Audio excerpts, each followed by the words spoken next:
문예시 탐구방송 요즘 소설 이야기 66번째 이야기 시작합니다.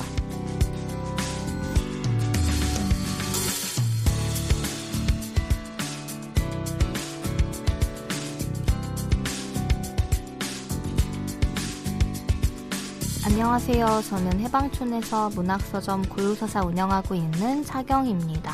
안녕하세요. 저는 KBS 1라디오에서 라디오 프로그램 제작하고 있는 이주영입니다. 네, 오늘은 저희가 웹진 비유 11월호 들고 왔는데요. 여기서 박선우 작가의 단편소설 사랑의 미래에 대해서 이야기를 할 거고요. 웹진 비유 저희 많이 소개한 적이 많아서 또 잘 알고 계실 것 같아요. 신작, 시, 소설 어떤 게 실렸는지만 제가 간단하게 소개를 해드릴게요. 저희 소설은 박선우 작가 사랑의 미래, 김병훈 작가의 알 것 같은 밤과 대부분의 끝, 황무가 작가의 여행이 다시 당신을 찾아옵니다 라는 세 편이 실렸어요. 저희가 다음 시간에 김병훈 작가 알 것 같은 밤과 대부분의 끝이라는 소설 저희가 소개해드릴 예정이고요. 시 같은 경우에는 이소호 시인, 서효인 시인, 박순원 시인의 신작시가 실려있고 비유는 동화나 동시 고정적으로 실리고 있어서 이번에 동시는 임수연 작가, 동화는 허규범 작가의 동화가 실려 있습니다. 저희 오랜만에 박선우 작가 작품 보는 것 같아요. 네. 오랜만인가? 근데 2번인가 다뤘죠, 저희 박선우 작가 작품을. 네. 그랬던 것 같아요. 네. 첫 소설집에 둘 다 실려있는 작품. 네. 그래서 다뤘어요. 근데 저는 보자마자 이거 박선우 작가네라고 생각했던 부분이 네. 박선우 작가님이 항상 사랑에 대해서 많이 쓰는데 꼭 헤어지고 지나간 사람에 맞아요. 대해서 나중에 추억을 주로 하세요. 네. 그래서 이번에도 뭘까 했더니 또 그의 여름 1주년 맞이했다는 문장 읽고서 헤어졌구나 또 이런 생각을 하면서 옛사랑의 추억을 또 어떻게 추억하실까 약간 이런 생각으로 읽었었는데 이것도 또한 뭐랄까 박선우표 옛사랑 회상 약간 그런 식의 좀 테마는 비슷한데 근데 안에 들어있는 얘기는 사실 그동안 읽었던 거랑 조금 다른 부분도 있어서 재밌게 읽었었어요. 쭉 이별 얘기를 읽고 네. 마지막에 네. 비유는 왜 작가의 말에 그냥 이력이 안 들어가는 게 기본 틀 같잖아요. 근데 그 코멘트 한 줄이 너무 재밌었어요. 그래서 물론 이제 읽으면서 설마 이런 생각을 한 건 아닌데 근데 마지막에 그거를 딱 달아주시니까 그러니까 진짜 실제 상황에 대한 이야기를 덧붙여 주시니까 그게 뭔가 현재 진행형인 이야기를 쓰는 것 자체가 그냥 딱 이렇게 어떤 시간이 지난 후의 이야기를 쓰는 게 정말 주영님 말씀대로 박선우라는 작가의 특기이자 장기인가라는 생각이 좀 들었고 물론 여기는 일반적인 이별이 아닌 지금 시기의 이별에 얽히는 좀 코로나라는 상황이 엮여있기는 하잖아요.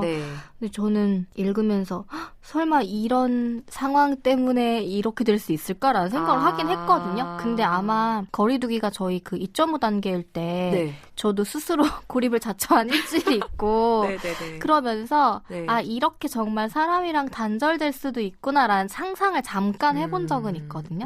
그래서 어쩌면은 이 박선우 작가도 그 시기에 그런 상상들을 해보지 않았을까 싶은 그리고 실제로 좀 엄격한 분들은 연인 사이에도 안 만나고 지낸 지 되게 오래됐다고 얘기하는 분도 있어서 엄격한 분들이 있으시더라고요. 저는 좀 놀라기는 했거든요. 그러니까 물론 당연히 그걸 지켜야 되는 게 맞는데 그럼에도 뭔가를 기본적인 거를 조심하면서 만나서 대화하거나 하는 것까지 못하는 건 상상을 못 해봤거든요.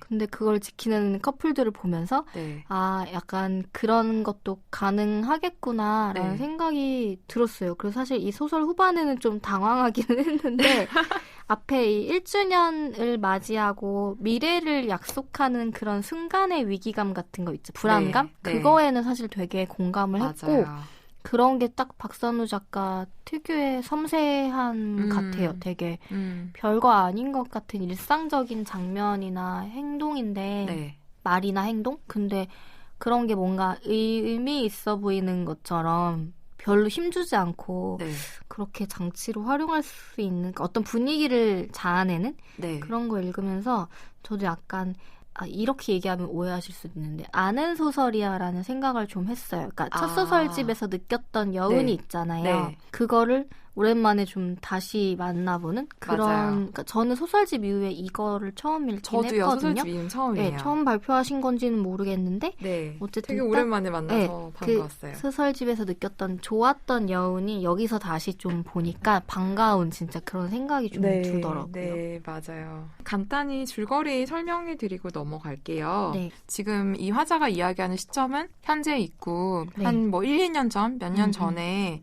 애인과 이제 그 헤어지기 전에 사랑을 나눴던 그 순간을 추억하고 있는데 그 연애 기간은 사실은 지금 현재 저희 코로나 상황이랑 조금 비슷해요. 그래서 약간 느낌상 2022년, 23년에 2020년의 모습을 약간 좀 회고하는 약간 이런 식의 느낌으로 제가 읽었는데요.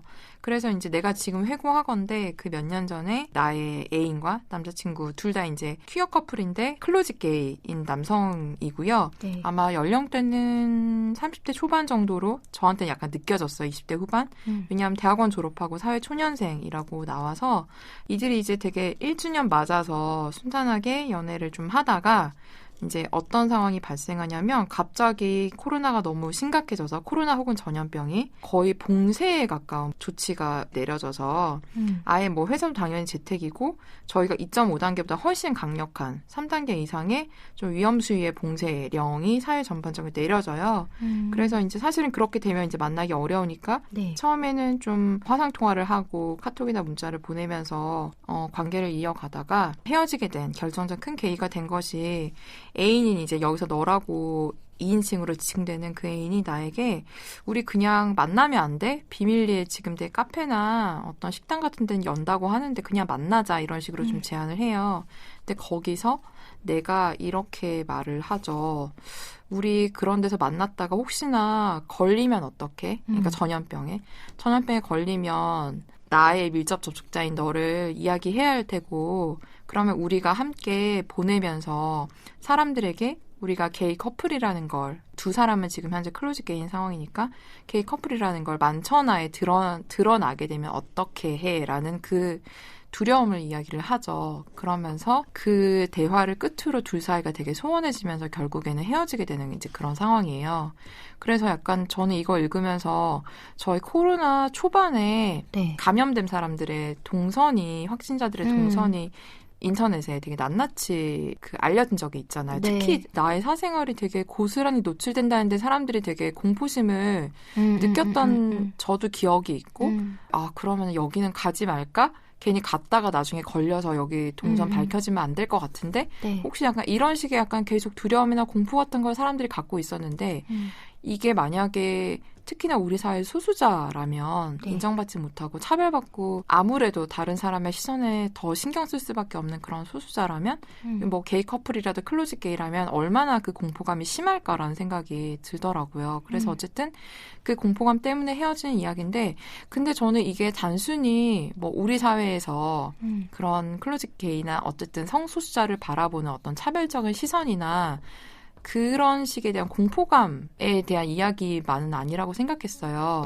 그런 공포감에 대해서 이야기하는 소설은 저는 꽤 많다고 생각하는데 이 작가는 사실은 그 공포감이 내 안에 이제 자리 잡고 있는 그 공포감을 조금 더 들여다보면서 사회가 나한테 주는 이 메시지를 내가 해석해서 우리 관계에 적용하는 나의 태도나 어떤 그런 사랑에 대한 관계에 대한 본인의 약간 태도나 생각에 대한 이야기라는 생각이 좀 들었거든요.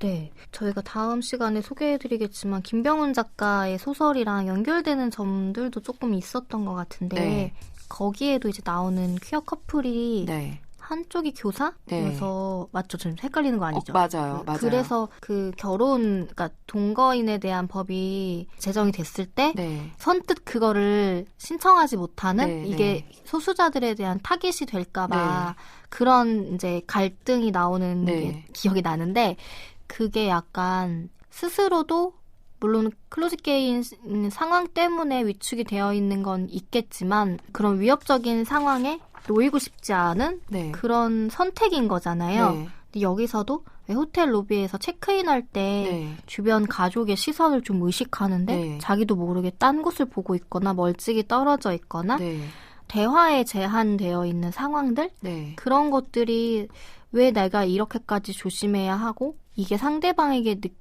이거잖아요. 약간 이성애로 바꿔서 얘기를 하자면 상대가 나를 부끄러워하는구나라고 느끼는 순간들이 있을 것 같아요. 네. 어디서 뭐 나를 자신의 연인이라고 소개하는 거 가지고도 사실 뭔가 갈등이 있는 경우들이 있잖아요. 네. 뭐 너 내가 부끄러워? 이런 말을 네. 하는 상황 같은 그런 상황에서 느껴지는 자기도 알아채는 스스로의 그런 몸짓 같은 거? 네. 그런 거에 대한 이야기가 저도 들어있다고 생각을 하고 네. 근데 저는 이거 시기 회상 그냥 네. 2021년 초봄 정도로 생각을 했어요. 네. 뭐 몇 달 있다가 연락이 끊겼고 네. 서울을 떠나고 아직도 여전히 거리두기를 하고 있는 사람들이랑 네. 조심스럽게 운동을 떨어져서 하는 그래서 이제 봄이 되는 초봄 설정이어서 몇 달 후 정도의 회상 정도라고 생각을 하긴 했는데 아무튼 소수자로서의 이야기인 것도 당연히 여기에 부각되는 스토리이긴 하지만 말씀하신 것처럼 연인 간에 서로가 서로를 인정하지 않는 것 그러니까 어떤 사회적으로 나섰을 때 인정하지 못한 상황에 대한 자괴감도 있는 것 같고 그리고 그런 것들이 너무 싫은 거 있잖아요. 왜 슬픈 예감은 틀리지 않는다는 말처럼 여기서 1주년이 되고 처음으로 둘이 이제 밤을 보내면서 잠을 같이 자면서 지금까지 좋았다라는 말을 나누는데 그게 되게 과거형으로 하잖아요. 그리고 어떤 케이크에 초를 사면서 이거 왜 사? 그랬더니 내년 2주년에 기념하려고 라고 할 때 왠지 저거 쓸 일 없을 것 같은데 이런 느낌을 받는 순간? 근데 그럴 때 너무 싫을 것 같으면서도 자꾸만 그런 생각을 하는 사람들도 있는 것 같거든요. 그거가 좀 이해가 되기도 해요. 왜냐하면 어쨌든 보장할 수 있는 것들이 없는 삶이기도 하고 특히나 소수자로서 왜 만약에 흔히 얘기하는 사회에서 지금 만약 그 통념이 깨졌지만 뭐 사랑의 종착지가 결혼이라는 관념을 적용할 수 없는 사이라는 것도 있잖아요. 스스로들이 그런 것들을 당연히 인식을 하고 만날 수밖에 없는 사회이기 때문에 그런 것들을 다 끌어안아야 되는 커플에 대한 이야기인데 그게 진짜 막 어떤 문제의식을 가지고 썼다기보다는 두 사람 사이에 아주 사소한 균열 같은 거를 보여주면서 이야기가 전개가 되니까 뭔가 속상하기도 하면서 이게 좀 불안불안한 거를 같이 가져가는? 근데 되게 화자가 약간 다 받아들이고 있는 느낌이 들어서 그게 좀 더 쓸쓸하게 남는 것 같아요. 물론 중간에 감정이 폭발하는 장면도 있기는 하지만 계절이 변하면서 가을에서 겨울이 되고 마지막 통화를 한 뭐 크리스마스 즈음쯤에 나누고 그리고 이제 사는 곳을 바꿔서 초봄이 됐을 때 그냥 좀 어떤 나무에 뭔가를 보면서 또 그런 생각을 하잖아요. 그런 시간이 흘러감을 느끼면서 좀 상처가 아문다기보다는 이렇게 그냥 흘러가는구나라는 거를 생각하는 장면 같은 거? 그런 게 너무 오히려 담담하니까 좀 속상한 그런 것도 있었던 것 같아요. 이 퀴어 소설에 대해서 얘기할 때 제가 혹시나 약간 이 말하는 게 누가 되지 않을까 이들한테 그러니까 차별적인 게 들어가 있지 않을까 저 되게 걱정되긴 한데 근데 약간 저는 좀 너무 가혹하다는 생각이 좀 들었어요. 그러니까 여기서 이제 1인칭으로 전개되고 화자인 나가 이제 클로즈 K로서 연인과 사랑을 나누는 그 관계에서 오는 이제 그 힘든 점을 세상은 왜 이래? 정말 나빠. 우리한테 왜 이런 식의 차별을 하는 거야. 우리를 그렇게 이상한 눈으로 보는 니네 다 죽어. 이런 게 아니라 이런 상황을 너무나 현실 그 자체로 바꿀 수 없는 거대한 현실로서 받아들이면서 그냥 껴안으면서 여기서 내가 좀 더 용기를 내야 하지 않을까? 여기서 내가 좀 더 이런 편견에 맞서서 뭔가 좀 더 당당하게 용감하게 사랑을 이야기해야 되지 않을까라는 약간 그런 식의 좀 자세가 저한테는 좀 보이는 거예요. 태도가. 그래서 마지막 그 중간쯤에 그 택시를 타고 1주년 기념으로 둘이 이제 호텔에 가는 그 장면에서도 연인이 이제 애인이랑 서로 약간 좀 각자 창밖을 바라보면서 이야기도 나누지 않고 조금 어색하게 일부러 대면하게 가고 있는데 지나가면서 이제 은행나무를 보잖아요. 근데 그 은행나무에 꼭대기에 이제 되게 노랗게 빛이 바랜 그러니까 뭐 가을이어서 단풍이 질 때도 아닌데 불구하고 여름 햇살을 너무 강하게 받아서 스스로 약간 그렇게 좀 색이 바뀌어버린 그 노란색 잎사귀들을 보면서 그 잎사귀들이 나를 좀 질책하는 것 같다. 너는 왜 이렇게 온몸을 다해 사랑하지 않느냐. 너는 왜 한 발을 빼냐. 약간 이런 식의 질책처럼 들렸다는 저는 그 장면이 있는데 그리고 이제 그 다음에 바로 이제 이어지는 문장이 그 소리가 이제는 여름마다 들린다라는 식의 그 문장이 있었잖아요. 네. 근데 너무 좀 가혹한 거 아니야? 이 사람이 나에게 들이대는 잣대가? 지금 충분히 힘들게 사랑하고 있고 사실은 최대한 안전하게 사랑하는 것만으로도 되게 대견하고 저는 장하다고 생각하는데 내가 여기서 뛰어넘어야 되지 않나? 내가 결국은 이 공포를, 이 다칠 수 있다는 공포를 견디지 못해서 얘랑 헤어지게 된 게 내 잘못인 것 같다라는 식의 이야기로 저는 좀 들려서 좀 화자한테 너무 애쓰지 않아도 괜찮지 않나요? 라고 조금 말하고 싶은 심정이 좀 들었었어요. 네, 이게 내가 용기를 낸다고 해서 될 문제도 아니고 그 용기를 내는 게 사랑의 증표로 해석을 하는 것도 가혹한 일이고 또 하나는 상대도 똑같이 구는 걸 알고 있는 거잖아요. 네. 택시에서 나만 외면을 한 게 아니라 서로 외면을 한 거고 호텔에 들어갔을 때 뭐라 그래야 되지? 서로를 되게 누구 봐도 상관없어라고 둘이 있을 때는 웃었지만 네. 거기서 벗어나니까 길에서 진짜 보였을까 아닐까를 확인하는 것 같은 연인의 모습을 또 나도 보고 있고 네. 그런 장면들이 그러니까 이게 끌어안고 살아가는 사람들이야 라고 하기에는 도대체 뭘 끌어안는데 라는 생각이 들기도 하고 계속 그런 시선을 의식해야 한다라는 굴레 같은 거를 감수라고 하면은 그러니까 이거는 뾰족하게 뭐라고 말을 할 수 있는 이야기는 아니라는 생각을 했어요. 네.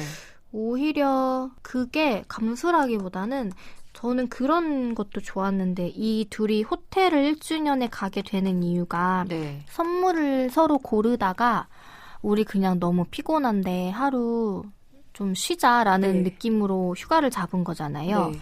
근데 그게 그 전에 대화가 우리는 이제 서로 자주 만나지 못하는 상황 너무 바빠도 직장에서 어떤 표정을 짓고 있을지라거나 사람들이랑 어떤 대화를 하는지가 그냥 보여라는 말을 하잖아요. 그러니까 상상이 돼라는 게 아니라 그냥 그런 장면들이 보이는 거. 그러니까 이게 약간 시간에 대한 이야기 같다는 생각도 했어요. 여기서 이제 윤달이라는 설정을 이용을 해서 1년 더라는 것도 설정에 들어가기도 하고 약간 우리의 이 지금 현실이 바뀌지 않는 이상 우리의 미래를 나는 이미 보고 온 느낌 같은 게 있는 거예요. 그리고 이게 물론 회상의 이야기이긴 하지만 이 두 연인도 이미 저 사람이 어떻게 하고 있겠구나라는 게 서로 그냥 보이는 상황에 대해서 그렇다고 크게 낙담하고 겁먹지는 않지만 어쩌면은 지금 이건 어쨌든 코로나가 계속 이렇게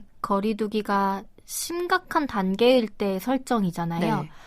그렇게 되면은 우리는 그냥 이렇게 흘러가다가 저렇게 멀어지겠구나라는 이야기이기도 하고 특히나 코로나 상황에서는 연인 친구가 만나는 일에 대해서 비난을 받기도 했잖아요.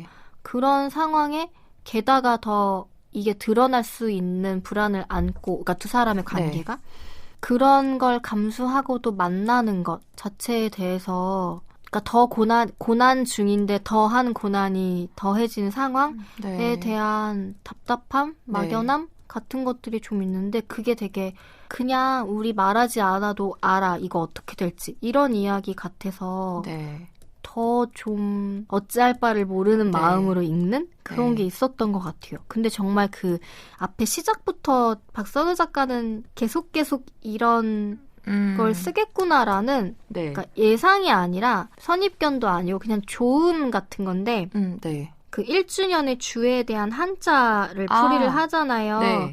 근데 그것도 좋았고 이게 뭐 특별한 어떤 도입은 아닐지라도 시간이 가늘고 긴 호를 그리며 느릿하게 회전하는 이미지가 떠올랐다라는 거 그리고 이제 주영님이 얘기하신 그런 은행나무 잎이라던가 마지막에는 나이테에 도단한 새순을 보면서 그냥 어떤 계속 이런 궤를 그리는 그러니까 어떤 시간의 단편적인 거를 떼와서 파편적인 이야기를 하는 게 아니라 네. 이 시간이 저 시간이랑 연결돼 있고 이 기억이 저 기억이랑 연결되어 있는 사람들의 이야기. 네. 그래서 모든 것이 지나가고 난 다음에 돌이켜보면 지나기 전에 나는 알고 있었던 것에 대한 이야기를 계속 하고 있는데 네. 그게 되게 좋다라는 생각을 했어요. 그게 네. 하나의 자기 복제처럼 느껴지는 것도 아니고 네. 그냥 계속 이 사람은 이런 시간의 흐름과 이 하나의 홀을 그리는 궤에 대한 이야기를 하겠고 네. 그리고 그 궤를 좀 들여다봤을 때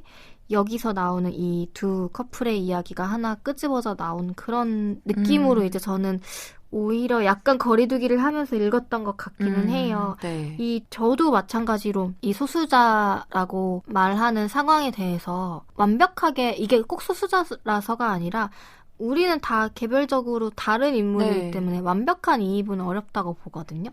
그래서 그 마음을 가늠하는 일 자체를 저도 좀 약간 내려놓고 읽었던 네. 것 같기는 해요. 그리고 그 아까 얘기하신 조심스럽다라는 부분도 네. 저도 너무 공감을 하는 게 이 이야기를 자꾸 보편적인 이야기로 풀이하려고 하는 게 네. 누가 될 수도 있고 해선일 수도 있고 근데 그렇다고 어떤 특수성으로만 보는 것도 또 편견일 맞아요. 수도 있고 네. 그런 것들이 어떤 소설이든지 적용이 되는 것 같기는 해요. 근데 그거는 다 인물이 처한 상황이 다르기 때문에 네. 나의 입장대로 해석하는 것 자체가 폭력적일 거라는 생각을 하긴 하거든요. 그래서 저는 조금 거리를 두고 좀 읽어낸 소설이기는 해서 너무 막막하거나 이렇다기보다는 그냥 어떤 거를 좀 보는 느낌으로 읽기는 했어요. 그래서 네. 약간 감정이입을 덜 했던 것 같기는 해요. 근데 그거는 저도 좀 안전하려고 했던 네. 시도 같기도 하고 그리고 어쨌든 계속 저는 이런 시간에 대한 이야기 이게 제목이 사랑의 미래잖아요. 네. 근데 이거 너무 이 제목이야말로 가혹하다는 생각을 하는데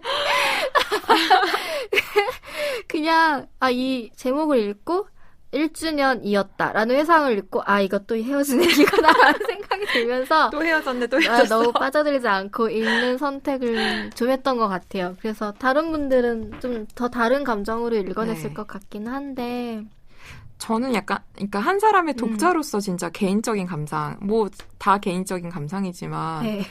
약간 찔렸던 부분도 저는 찔렸다기보다 나도 저랬는데 약간 이게 있었던 것 같아요. 그러니까 여기서 이제 사랑을 은닉하는 행위가 우리가 다치지 않기 위해서 내가 선택한 것이지만 이게 어쩌면 우리를 조금씩 상하게 하지 않았을까 우리 관계를 이렇게 말하는 부분이라든지 약간 계속 이제 나는 왜 더 솔직하지 못했을까 더 용기 내지 못했을까 약간 그런 이야기들이 저한테 조금 아프게 다가왔던 개인적인 경험과 비추어서 그래서 이 은닉하는 행위가 안전하고 나를 위한 최선인 걸 알면서도 어쩔 수 없이 우리의 관계를 조금씩 상하게 만든다는 그런 식의 생각이 사로잡힐 때가 저는 있다고 보는데 그런 이야기가 저한테는 조금 와닿으면서 되게 섬세한 부분을 이 작가가 이야기하고 있구나. 그리고 되게 좀 용기 있다고 생각한 부분은 뭐 소재나 이야기 차원이 아니라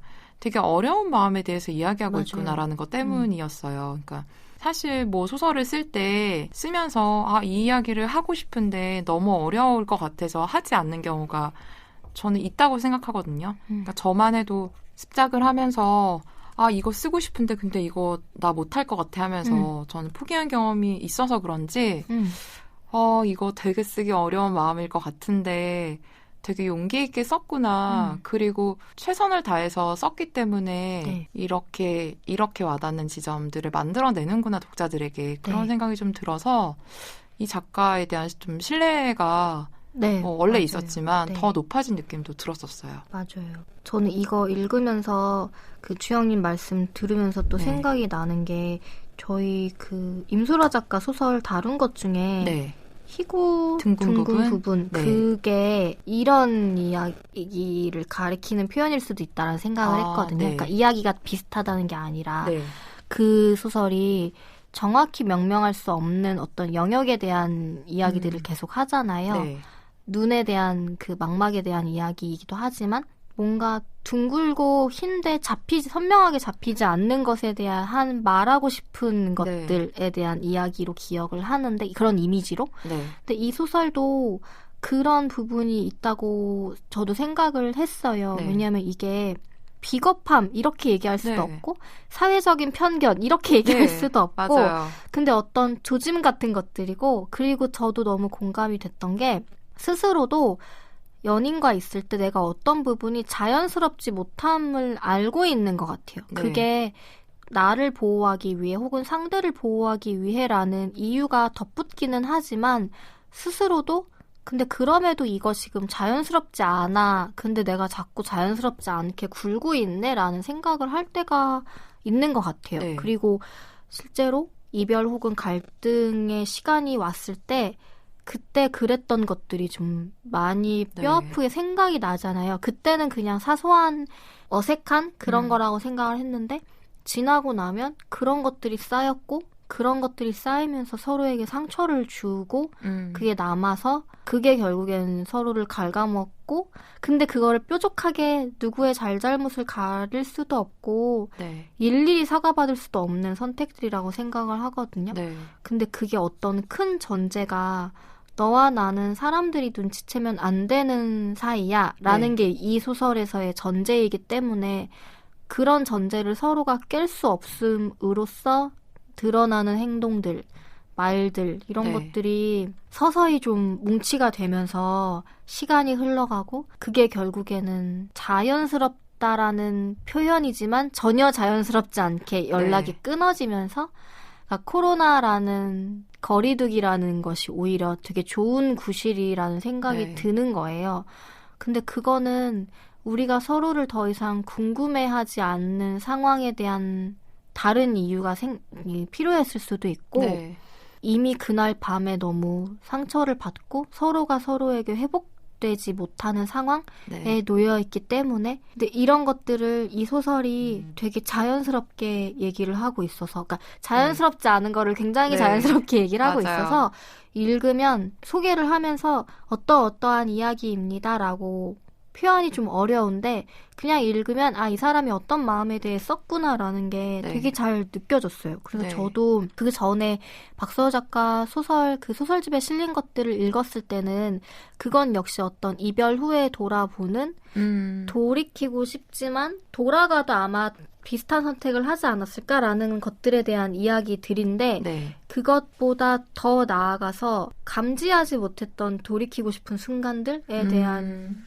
조금 더 나아간 이야기라는 생각이 들어가지고 저도 약간 뭔가 이제 조금 파악이 된 작가라는 생각을 했는데 다른 것도 더 나아간 것도 쓸 수가 있겠구나라는 생각이 좀 들었어요. 그리고 실제로 그냥 어떤 해석을 내리기 전에 너무 물 흐르듯 읽으면서 문장도 너무 좋고 장면도 좋고 되게 아름다워요.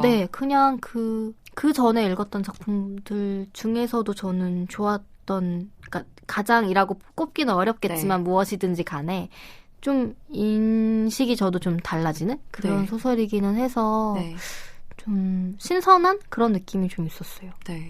약간 첫 소설집 낸 다음에 이게 처음 발표한 소설인지는 모르겠지만 계단을 하나 올라간 느낌 들지 않아요? 그리고 텀이 두고 싶은 마음이 있을 것 같은 거예요. 소설집을 하나 끝내고 나면은 근데 이걸 썼는데 그게 또 좋아서 좀 정신력이 대단하다고 해야 되나? 그런 걸 뭐라 해야 되죠? 의지? 왜냐면 여기서 이 다음 소설이 뭔가 또 하나가 되지 않으면 안 될 것 같아라는 마음이 있을 것 같은데 근데 이거 되게 힘 빼고 썼을라나? 라는 생각도 좀 들고 첫 소설집 나오면은 저 되게 그 다음에 쓸 소설이 되게 막막할 것 같은데 그쵸? 되게 그렇게 막 힘주어서 힘겹게 쓴 것 같지 않은데 물론 되게 엄청난 노력이 들어갔겠지만 그 작가가 이렇게 계단을 하나 올라서는구나 저는 약간 이런 느낌도 살짝 들었던 것 같아요. 박선우 작가의 소설집 우리는 같은 곳에서 좋게 읽은 분이면 이 비유는 외부로 아주 손쉽게 접근하실 수 있잖아요. 네. 그래서 찾아서 읽어보시면 여지없이 네. 좋으실 거라는 생각을 좀 합니다. 네, 저 이렇게 박선우 작가의 신작 단편소설 사랑의 미래에 대해서 이야기 나눠보았습니다. 문예지 탐구방송 요즘 소설 이야기, 다음 시간에는 웹진 비유 11월호에 실린 김병훈 작가의 신작 단편에 대해 이야기 나눠보겠습니다. 박선우 소설 사랑의 미래의 일부를 경희님의 낭독으로 들으시면서 저희는 다음 시간에 인사드리겠습니다. 들어주셔서 고맙습니다.